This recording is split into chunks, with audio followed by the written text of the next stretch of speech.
नमस्कार बंधुगण घरर परिष्कार परिच्छन्नता को माँ लक्ष्मी सहित जोड़ा जाइछि। झाड़ूर संपर्क सीधा परिष्कार परिच्छन्नता सहित जड़ित। सेथिपाई शास्त्र रे झाड़ू को मध्य माँ लक्ष्मी प्रतीक भाव में विवेचना करा जाए। वैदिक मान्यता अनुसार झाड़ू को घरर केउ स्थान रे रखिबा एवं एहार व्यवहार पर्यंत किछि विशेष नियम करा जाइछि, जाहाकू प्रत्येक परिवार अनुसरण करने आवश्यक बोली माना जाए। झाड़ूर व्यवहार सहित जड़ित अनेक नियम अछि, जेपरिक सकाळे प्रथमे घर द्वार झाड़ू द्वारा सफा करिबा, नुआ घर को पुराणा झाड़ू न नेबा, सूर्यास्त परे घरे झाड़ू न लगेबा इत्यादि। एगुड़िक हेउछि केतेक नीति नियम जहाकू करिबा द्वारा माँ लक्ष्मी घरर दरिद्रता दूर करिथांती एवं माँ लक्ष्मी घरे अवश्य वास करिथांती बोली विश्वास अछि।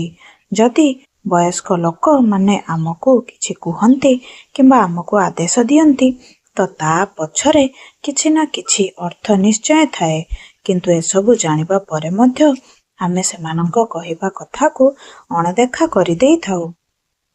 किंतु तांको कहिबा पछरे किछि अभिज्ञता और रहस्य अछि। छोट छोट जिनिस रही थाए जहाकू एक संकेत भाव में विवेचना करा जाए एवं विशेष करी झाड़ू को नहीं जो संकेत दिया जाए ताहा निज भितरे बहुत अलगा होई थाए। एहा व्यतीत झाड़ू को रखिबा को नहीं किछि अनेक प्रकारर नियम अछि बोली विश्वास करा जाए। एमिति विश्वास करा जाए जे झाड़ू को केबे भी ठिया करी रखिबा उचित नुहे। एमिति करिबा द्वारा घरर शत्रु अधिक बढ़ी थांती।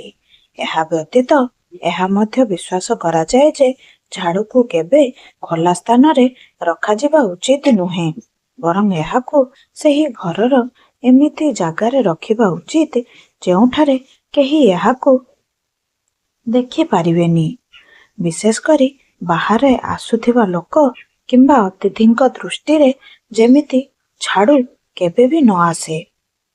सेमितिरे तो आपण माने जानिथिबे झाड़ू गोटे प्रकारर स्वच्छतार प्रतीक अटे एवं स्वच्छता हेतु लक्ष्मी माँ मध्य सेही घर को आसीथांती। सेही भली पिलामानंक विषय रे आउ एक विश्वास करा जाए।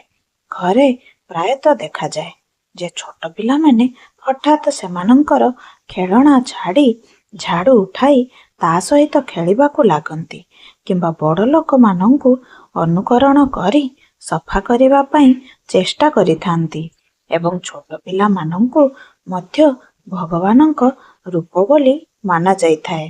ताहेले आपण एही संजोग विषय रे भाबंती कि? कारण आपण हुए तो जानी नथिबे, किंतु जदि आपणक घरे छोट पिला हठात झाड़ू धरे तो ताहेले एहा पछरे गोटिए नुहे बरं एहार दुईटी अर्थ थाई पारे। प्रथमटी एहा हेउछि आपणक घर को बंधु किंबा अतिथि माने आसी पारंती एवं एहा गोटे बड़ साधारण कथा जे जदि कोनोसी छोट पिला आपणक घरे झाड़ू करूछंती ताहेले एहार अर्थ होई पारे जे जणे अतिथि आसीबाकू जाउछंती किंबा अन्य अर्थ एहा मध्य होई पारे।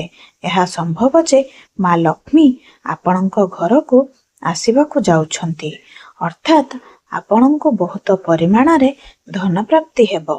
आपणको धन प्राप्ति होई पारे, सेथिपाई एही संकेत को हालुका भावे ग्रहण करंतु नाही एवं निजको प्रस्तुत करिनियंतु।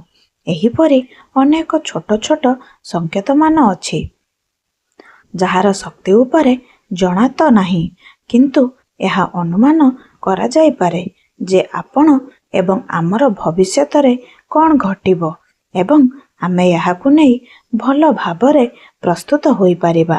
बंधुगण, जदि एही भिडियोटी आपणको भल लागिला तेबे गोटिए लाइक करिबा सहित एहाकु निज सांग मानक सहित शेयर करि दियंतु। एमिति भक्ति रे थरे कमेंट बॉक्स रे जय माँ लक्ष्मी अवश्य लिखि दियंतु। माता लक्ष्मी का आशीर्वाद आपणक उपरे रहिले ଆପଣଙ୍କ ଜୀବନରେ ଥିବା ସବୁ ସମସ୍ୟା ଦୂର ହୋଇଯିବ। ଭିଡ଼ିଓଟିକୁ ଶେଷ ପର୍ଯ୍ୟନ୍ତ ଦେଖିଥିବାରୁ ଆପଣଙ୍କୁ ଅଶେଷ ଅଶେଷ ଧନ୍ୟବାଦ।